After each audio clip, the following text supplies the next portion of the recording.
வணக்கம். இன்று நாடு முழுவதும் 96 மக்களவை தொகுதிகளுக்கு 4ஆம் கட்டமாக வாக்குப்பதிவு நடைபெற்று வருகிறது. 7 கட்டமாக மொத்தமாக இந்தியாவில் நாடாளுமன்ற தேர்தல் நடக்கக்கூடிய நிலையில் 4ஆம் கட்ட வாக்குப்பதிவு பொறுத்தவரையில் 96 மக்களவை தொகுதிகளில் நடக்கின்றது. அதே போன்று ஆந்திராவை பொறுத்தவரையில் அங்கு இருக்கக்கூடிய 175 சட்டமன்ற தொகுதிகள் மற்றும் 25 நாடாளுமன்ற தொகுதிகள் சேர்த்து ஒரே கட்டமாக இன்று வாக்குப்பதிவு காலை 7 மணிக்கு தொடங்கி நடைபெற்று வருகின்றது. இந்நிலையில் ஆந்திராவை பொறுத்தவரையில் கிட்டத்தட்ட 12,438 வாக்குச்சாவடிகள் பதற்றமான வாக்குச்சாவடி என கண்டறியப்பட்டு அங்கு கூடுதல் பாதுகாப்பு இதுவரை இல்லாத வரலாறு காணாத பாதுகாப்புகள் போடப்பட்டிருக்கின்றன. 1,00,000 போலீசார் பாதுகாப்புக்காக ஈடுபடுத்தப்பட்டிருக்கிறார்கள். சில பகுதிகளில் நக்சல்கள் பாதிப்பு அதிகம் இருக்கக்கூடிய பகுதியிலும் கூடுதல் போலீசார் குவிக்கப்பட்டு அங்கு பாதுகாப்பு பணி மேற்கொண்டு வருகிறார்கள். இருந்தாலும் கூட சில இடங்களில் சில வாக்குச்சாவடிகளில் கூட தற்போது ஆளுகின்ற ஆளும் கட்சியாக இருக்கக்கூடிய ஒய்எஸ்ஆர் காங்கிரஸ் மற்றும் தெலுங்கு தேசம் இடையே அவருடைய தொண்டர்களுக்கு இடையே அவ்வப்போது மோதல்கள் ஏற்படக்கூடியது என்பது காலை முதலில் பல இடங்களில் நடைபெற்று வருகிறது.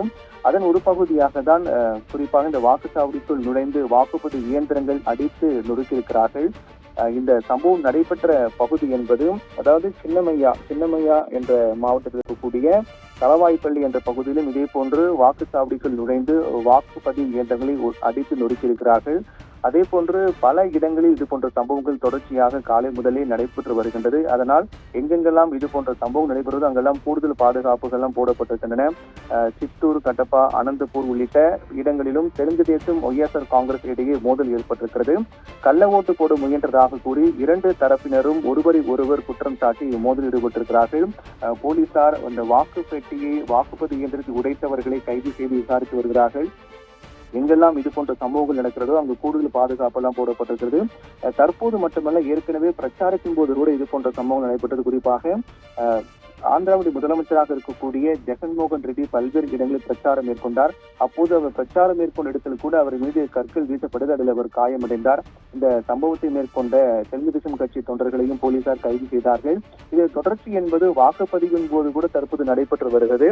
வாக்குச்சாவடியில் இது போன்ற வாக்குப்பதிவு இயந்திரங்கள் உடைக்கக்கூடிய நிகழ்வு என்பது அராஜகத்தின் உச்சமாக பார்க்கப்படுகிறது. குறிப்பாக இந்த மோதல் சம்பவம் என்பது தெலுங்கு தேசம் மற்றும் ஒய்எஸ்ஆர் தொண்டர்களுக்கு இடையே தான் ஏற்பட்டது. கள்ள ஓட்டு போட முயன்றதாக கூறி வாக்குச்சாவடிக்குள் சென்று வாக்குப்பதிவு இயந்திரத்தை அடித்து நொறுக்கியிருக்கிறார்கள். உடனே போலீசார் பிரைந்து சென்ற நபரை கைது செய்து விசாரித்திருக்கிறார்கள்.